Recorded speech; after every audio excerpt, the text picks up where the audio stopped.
श्री शिवाय नमस्तुभ्यं। श्री शिवाय नमस्तुभ्यं। हर हर महादेव। जय भोलेनाथ की आप सभी भक्तजनों का हार्दिक अभिनंदन करती हूँ अपने YouTube चैनल पर। आप सभी भक्तजनों पर माता पार्वती और भोलेनाथ की कृपा बनी रहे, आपकी सभी मनोकामनाएं पूरी हो। तो दोस्तों, शिव महापुराण की पावन कथा का श्रवण करते हैं। भगवान भोलेनाथ और माता पार्वती का हृदय से ध्यान करते हुए इस पावन कथा का श्रवण करते हैं। तो एक बार प्रेम से बोलिए शंकर भगवान की जय। नारद जी ने कहा कि हे विधात महाम्राज्ञा, आप शिव तत्व का साक्षात्कार कराने वाले हैं। आपने यह बड़ी अद्भुत एवं रमणीय शिवलीला सुनाई है। तात वीरभद्र जब दक्ष के यज्ञ का विनाश करके कैलाश पर्वत चले गए तब क्या हुआ, यह हमें आप बताइए। नारद जी ने कहा कि हे विधाता, हे महाप्राज्ञा, आप शिव तत्व का साक्षात्कार कराने वाले हैं। आपने यह बड़ी अद्भुत एवं रमणीय शिवलीला सुनाई है। हे तात वीरभद्र जब दक्ष के यज्ञ का विनाश करके कैलाश पर्वत पर चले गए तब वहाँ पर क्या हुआ, यह हमें बताइए। तब ब्रह्मा जी बोले कि हे नारद, रुद्रदेव के सैनिकों ने जिनके अंग भंग कर दिए थे, वे समस्त पराजित देवता और मुनि उस समय मेरे लोक में आए। वहाँ मुझ स्वयंभू को नमस्कार करके सबने बारंबार मेरा स्तवन किया। फिर अपने विशेष क्लेश को पूर्ण रूप से सुनाया। उसे सुनकर मैं पुत्र शोक से पीड़ित हो गया और अत्यंत व्यग्र को व्यथित चित्त से बड़ी चिंता करने लगा। फिर मैंने भक्ति भाव से भगवान विष्णु का स्मरण किया। इससे मुझे समयोचित ज्ञान प्राप्त हुआ।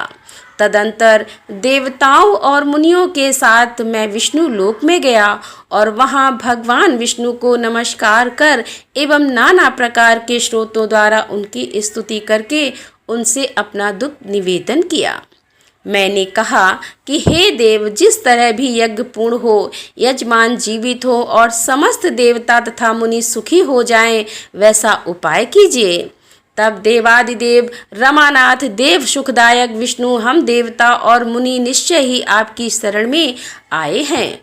मुझ ब्रह्मा की यह बात सुनकर भगवान लक्ष्मीपति विष्णु, जिनका मन सदा शिव में लगा रहता है और जिनके हृदय में कभी दीनता नहीं आती, शिव का स्मरण करके इस प्रकार से बोले कि हे देवताओं, परम समर्थ तेजस्वी पुरुष से कोई अपराध बन जाए तो भी उसके बदले में अपराध करने वाले मनुष्यों के लिए वह अपराध मंगलकारी नहीं हो सकता। हे विधाता, समस्त देवता परमेश्वर शिव के अपराधी हैं, क्योंकि इन्होंने भगवान शंभु को यज्ञ का भाग नहीं दिया। अब तुम सब लोग शुद्ध हृदय से शीघ्र ही प्रसन्न होने वाले उन भगवान शिव के पैर पकड़कर उन्हें प्रसन्न करो, उनसे क्षमा मांगो। जिन भगवान के कुपित होने पर यह सारा जगत नष्ट हो जाता है, जिनके शासन से लोकपालों सहित यज्ञ का जीवन शीघ्र ही समाप्त हो जाता है, वे भगवान महादेव इस समय अपनी प्राण भल्लवता से सती से बिछुड़ गए हैं तथा अत्यंत दुरात्मा दक्ष ने अपने दुर्वचन रूपी वाणों से उनके हृदय को पहले से ही घायल कर दिया है। अतः तुम लोग शीघ्र ही जाकर उनसे अपने अपराधों के लिए क्षमा मांगो। हे विधे, उन्हें शांत करने का केवल यही सबसे बड़ा उपाय है। मैं समझता हूँ कि ऐसा करने से भगवान शंकर को संतोष होगा। यह मैंने सच्ची बात कही है कि हे ब्राह्मण, मैं भी तुम सब लोगों के साथ शिव के निवास स्थान पर चलूँगा और उनसे क्षमा मांगूंगा। देवता आदि सहित मुझ ब्रह्मा को इस प्रकार आदेश देकर श्री हरि ने देवगणों के साथ कैलाश पर्वत पर जाने का विचार किया। तदंतर देवता मुनि और प्रजापति आदि जिनके स्वरूप ही हैं, वे श्री हरि उन सबको साथ ले अपने बैकुंठ धाम से भगवान शिव के शुभ निवास पर गिरिश्रेष्ठ कैलाश को गए। कैलाश भगवान शिव को सदा ही अत्यंत प्रिय है। मनुष्यों से भिन्न किन्नर अप्सराएं और योग सिद्ध महात्मा पुरुष उसका भली भांति सेवन करते हैं तथा वह पर्वत बहुत ही ऊंचा है। उसके निकट रुद्रदेव के मित्र कुबेर की अलका नामक महादिव्य एवं रमणीय पुरी है, जिसे सब देवताओं ने देखा। उस पुरी के पास ही सौगंधित वन भी देवताओं की दृष्टि में आया, जो सब प्रकार के वृक्षों से हरा भरा एवं दिव्य था।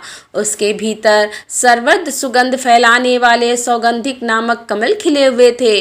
उसके बाहरी भाग में नंदा और अलकनंदा, ये दोनों अत्यंत पावन दिव्य सरिताएं बहती हैं, जो दर्शन मात्र से प्राणियों के पाप हर लेती है।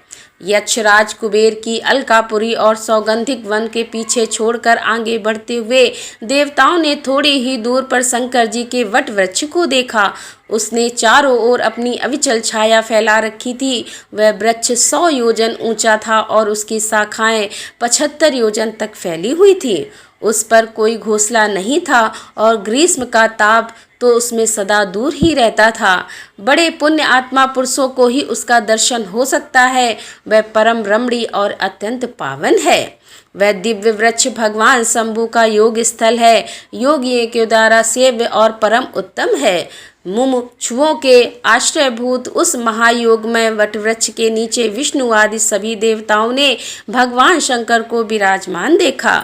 मेरे पुत्र महासिद्ध सनकादि, जो सदा से भक्ति में तत्पर रहने वाले और शांत हैं, बड़ी प्रसन्नता के साथ उनकी सेवा में बैठे थे। भगवान शिव का श्री विग्रह परम शांत दिखाई देता था। उनके सखा कुबेर, जो गुहाकों और राक्षसों के स्वामी हैं, अपने सेवक गणों तथा कुटुंबी जनों के साथ सदा विशेष रूप से उनकी सेवा किया करते हैं। वे परमेश्वर शिव उस समय तपस्वी जनों पर परम प्रिय लगने वाला सुंदर रूप धारण किए बैठे थे। भस्म आदि से अनेकों अंगों की बड़ी शोभा हो रही थी। भगवान शिव अपने वत्सल स्वभाव के कारण सारे संसार के सुहृद हैं। नारद, उस दिन वे एक कुशासन पर बैठे थे और सब संतों के सुनते हुए तुम्हारे प्रश्न करने पर तुम्हें उत्तम ज्ञान का उपदेश दे रहे थे।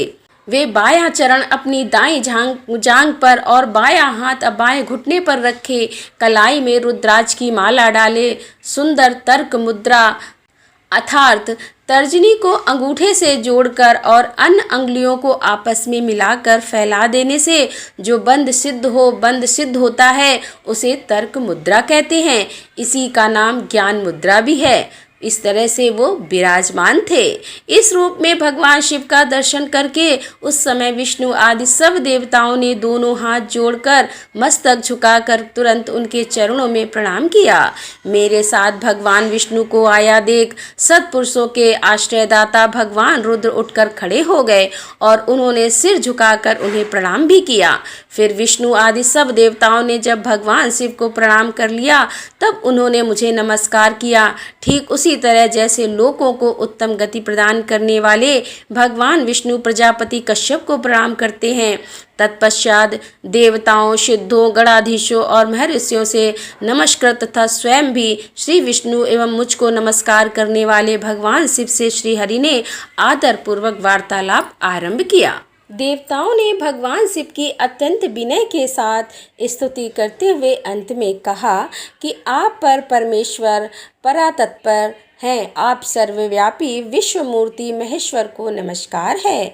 आप विष्णु कलश, विष्णु क्षेत्र, भानु भैरव और शरणागत वत्सल, त्र्यंबकम तथा विरणशील तथा आप मृत्युंजय हैं। शोक भी आप ही रूप हैं। आप त्रिगुण एवं गुणात्मा हैं। चंद्रमा, सूर्य और अग्नि आपके नेत्र हैं। आप सबके कारण तथा धर्म मर्यादा स्वरूप हैं। आपको नमस्कार है। आपने अपने ही तेज से संपूर्ण जगत को व्याप्त कर रखा है। आप निर्विकार, प्रकाशपूर्ण, चितानंदन स्वरूप परम ब्रह्म परमात्मा हैं।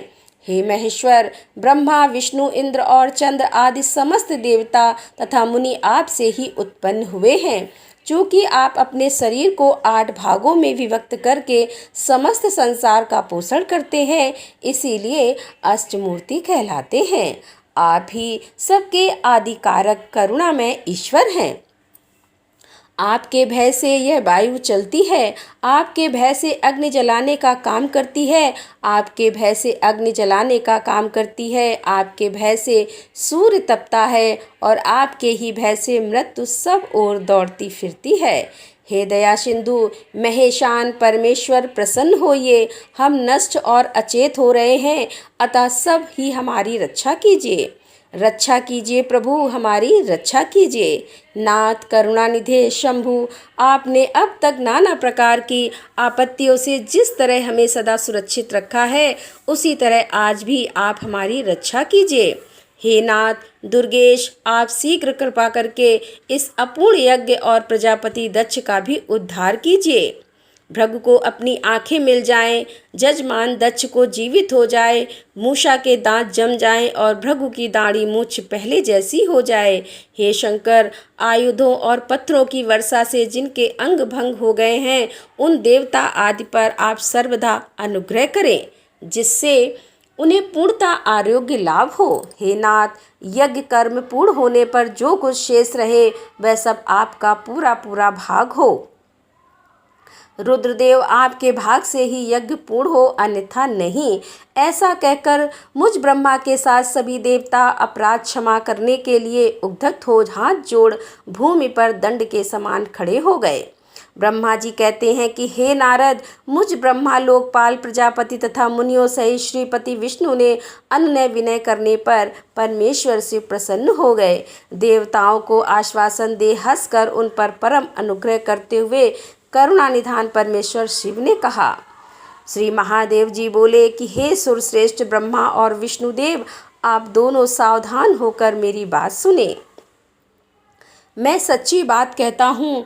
हे तात, आप दोनों की सभी बातों को मैंने सदा माना है। दक्ष के यज्ञ का यह विध्वंस मैंने नहीं किया है। दक्ष स्वयं ही दूसरे से द्वेष करते हैं। दूसरों के प्रति जैसा बर्ताव किया जाएगा वह अपने लिए ही फलित होगा।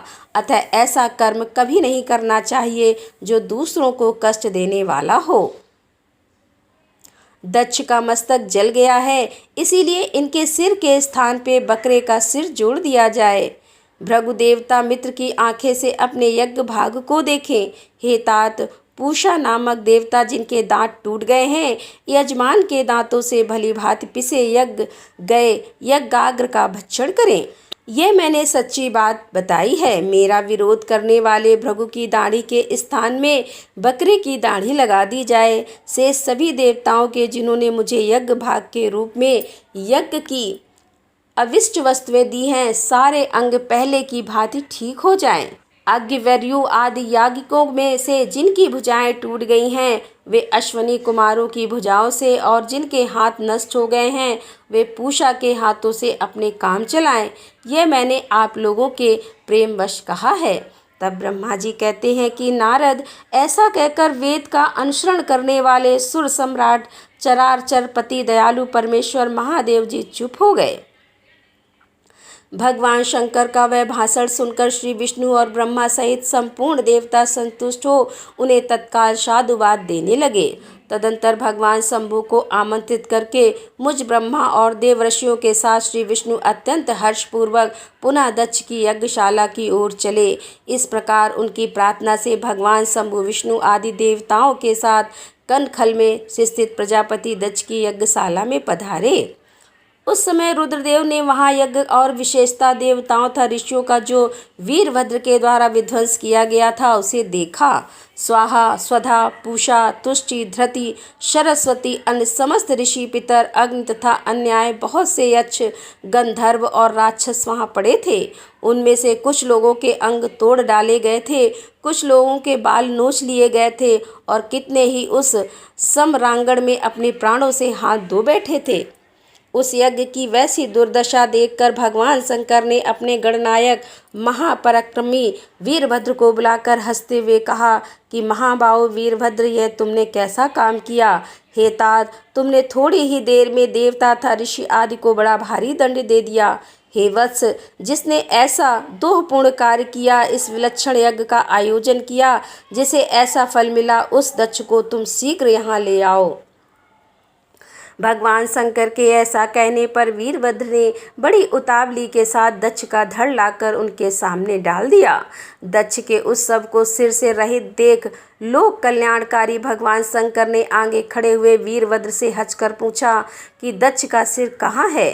तब प्रभावशाली वीरभद्र ने कहा कि प्रभु शंकर, मैंने तो उसी समय दक्ष के सिर को आग में होम में डाल दिया था। वीरभद्र की यह बात सुनकर भगवान शंकर ने देवताओं को प्रसन्नतापूर्वक वैसी ही आज्ञा दी जो पहले दे रखी थी। भगवान भव ने उस समय जो कुछ कहा उसकी मेरे द्वारा पूर्ति कराकर श्री हरि आदि सब देवताओं ने भृगु आदि सबको शीघ्र ही ठीक कर दिया। तदंतर शंभु के आदेश से प्रजापति के दक्ष के साथ यज्ञ पशु बकरे का सिर जोड़ दिया गया। उस सिर के जोड़े जाते ही शंभु की शुभ दृष्टि पड़ते से प्रजापति के शरीर में प्राण आ गए और वे तत्काल सोकर जगे हुए पुरुष की भांति उठकर खड़े हो गए। उठते ही उन्होंने अपने सामने करुणानिधि भगवान शंकर को देखा। देखते ही दक्ष के हृदय में प्रेम उमड़ आया। उस प्रेम ने उनके अंतःकरण को निर्मल एवं प्रसन्न कर दिया। पहले महादेव जी से द्वेष करने के कारण उनका अंतःकरण मलिन हो गया था, परंतु उस समय शिव के दर्शन से वे तत्काल शरद ऋतु के चंद्रमा की भांति निर्मल हो गए। उनके मन में भगवान शिव की स्तुति करने का विचार उत्पन्न हुआ, परंतु वे अनुराग धिक्य के कारण तथा अपनी मरी हुई पुत्री का स्मरण करके व्याकुल हो जाने के कारण तत्काल उनका संस्तवन न कर सके। थोड़ी देर के बाद मन स्थिर होने पर दक्ष ने लज्जित होकर लोक शंकर शिव शंकर को प्रणाम किया और उनकी स्तुति आरंभ की। उन्होंने भगवान शंकर की महिमा गाते हुए बारंबार उन्हें प्रणाम किया। फिर अंत में कहा कि हे परमेश्वर, आपने ब्रह्मा होकर सबसे पहले आत्म तत्व का ज्ञान प्राप्त करने के लिए अपने मुख से विद्या तप और व्रत धारण करने वाले ब्राह्मणों को उत्पन्न किया था। जैसे ग्वाला लाठी लेकर गौओं की रक्षा करता है, उसी प्रकार मर्यादा का पालन करने वाले आप परमेश्वर दंड धारण किए हुए उस साधु ब्राह्मणों की सभी विपत्तियों से रक्षा करते हैं। मैंने दुर्वचन रूपी बाणों से आप परमेश्वर को बांध डाला था, फिर भी आप मुझ पर अनुग्रह करने के लिए यहाँ आ गए हैं।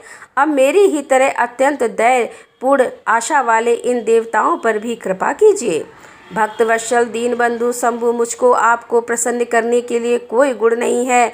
आप षड्विध ऐश्वर्य से संपन्न परातत्पर परमात्मा हैं, अतः अपने ही बहुमूल उदारतापूर्ण वर्ताव से मुझ पर संतुष्ट हों। तब ब्रह्मा जी कहते हैं कि नारद, इस प्रकार लोक कल्याणकारी महाप्रभु महेश्वर शंकर की स्तुति करके विनीत चित्त प्रजापति दक्ष चुप हो गए। तदंतर श्री विष्णु हाथ जोड़कर भगवान वृषभध्वज को प्रणाम करके प्रसन्नतापूर्वक हृदय और वाष्पगद्गद वाणी द्वारा उनकी स्तुति प्रारंभ करी। तदंतर मैंने कहा कि हे देवादिदेव महादेव करुणासागर प्रभु, आप स्वतंत्र परमात्मा हैं, अद्वितीय एवं अविनाशी परमेश्वर हैं। हे देव ईश्वर, आपने मेरे पुत्र पर अनुग्रह किया। अपने अपमान की ओर कुछ भी ध्यान न देकर दक्ष के यज्ञ का उद्धार कीजिए। हे देवेश्वर, आप प्रसन्न होइए और समस्त शापों को दूर कर दीजिए। आप सज्ञान हैं, अतः आप ही मुझे कर्तव्य की ओर प्रेरित करने वाले हैं और आप ही अकर्तव्य को रोकने वाले हैं। हे महामुने, इस प्रकार परम परमेश्वर की स्तुति करके मैं दोनों हाथ जोड़कर मस्तक झुकाकर खड़ा हो गया। तब सुंदर विचार रखने वाले इंद्र आदि देवता और लोकपाल शंकर देव की स्तुति करने लगे।